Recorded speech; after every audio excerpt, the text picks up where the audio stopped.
Rickey Smiley was a recent guest on The Breakfast Club where he discussed dealing with grief and loss in his life while maintaining his career as a comedian.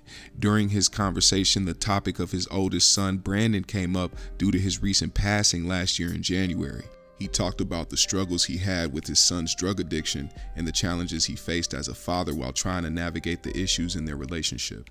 There was a lot of speculation surrounding his son's death, and one thing people noticed was that Rickey didn't seem too emotional during his son's funeral, which left some people confused and wondering if he truly cared about his son's passing and how close were they really when Brandon was still alive.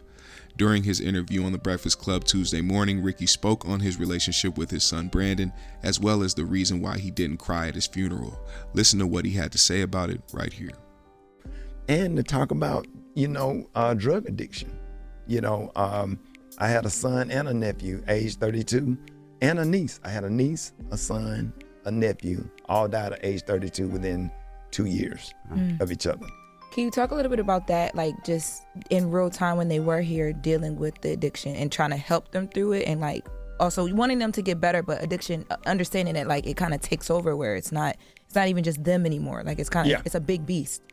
Yeah, the only thing I regret, I didn't have a good understanding of the illness because I had a niece and a nephew that was cool and calm and respectful. Well, it didn't affect my son that way. My son would go off about stuff, and it damaged our relationship or whatever, because I didn't understand. Like, hey, I'm your dad. You can't say that to me. I'm driving around looking for you to fight you in the middle of the street. I raised you. I cooked food for you. You know what I'm saying? I washed your clothes. You slept in the bed with me when it was thunder and lightning. Don't say that to me, So I just didn't have a clear understanding of that, but I did everything I could to save his life. Did you ever blame yourself at all? Oh, no. That's one thing I never felt. I never felt guilt now. I felt a lot of stuff, but guilt was not one of them. I did everything I could as a father to save his life. Rehab is $70,000 off the bat. Boom. Like, we did that twice, and my mom was trying to help him. I just couldn't get him to get him well. Would you do anything different as a dad during any of those times? And the reason I'm asking, Charlamagne has 4, I have 6, so I like to. That's a good question. I wasn't tough on him. He was the one that I coddled.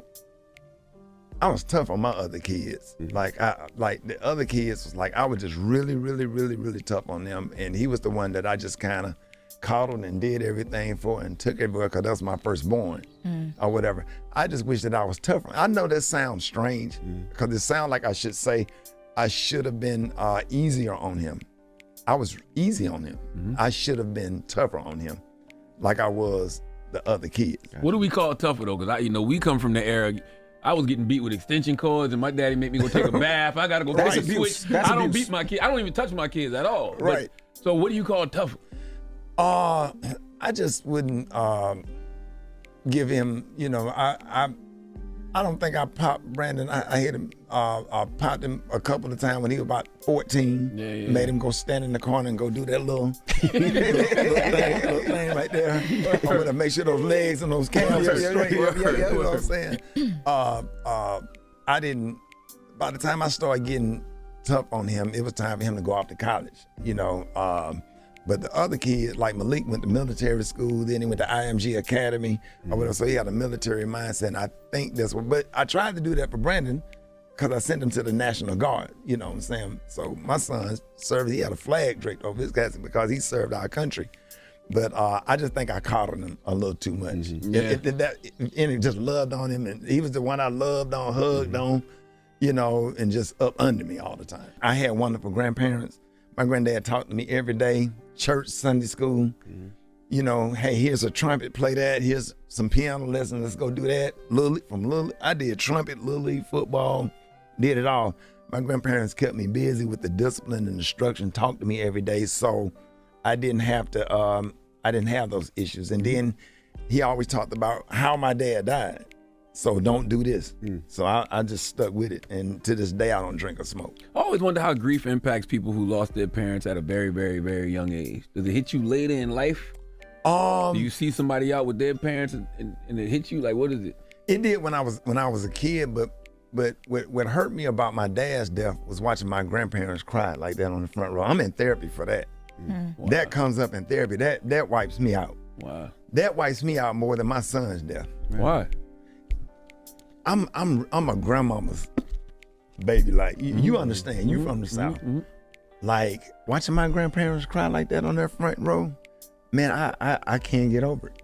Yeah. Even when my grandparents died, the only thing I could think about, their casket was in the same spot my dad's casket was. The only thing I could think about was them crying on that front row, April the 11th, 1974. Wow. I will never forget it, man. It tears my soul out of my body. I can deal with my son's death, but that's what I struggle with more than anything. Wow. And that's why I didn't cry at my son's funeral, because my granddaughter was watching me, and I don't you don't want to her. traumatize her like that. Traumatize her like that. Man, Wow. God dang, boy. Yeah. Life is a motherfucker. I'm about to cry you now, gotta just live it. sitting up here talking about this. Because We about to all start crying. Yeah. 'Cause I'm feeling I just it wanna myself. hug you. Yeah, But absolutely. that's what I don't Emotions. understand about that's why I know this, like, just putting this out there to the world and having to relive all these stories and retell these stories. Is it therapeutic or does it feel like you opening up a Man, wound? this is therapy, because if I go and get in that car and start crying, that is helpful.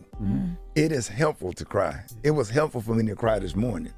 You understand? I'm good. But I also think what you're doing is helping people that don't know how to deal with it and can't talk about it, because now they have a friend in you in this book, and they're saying, well, let me see how Rickey dealt with it. Let me see what the troubles he's going through. It is normal. I can feel this way, because a lot of times people feel like they're on their own.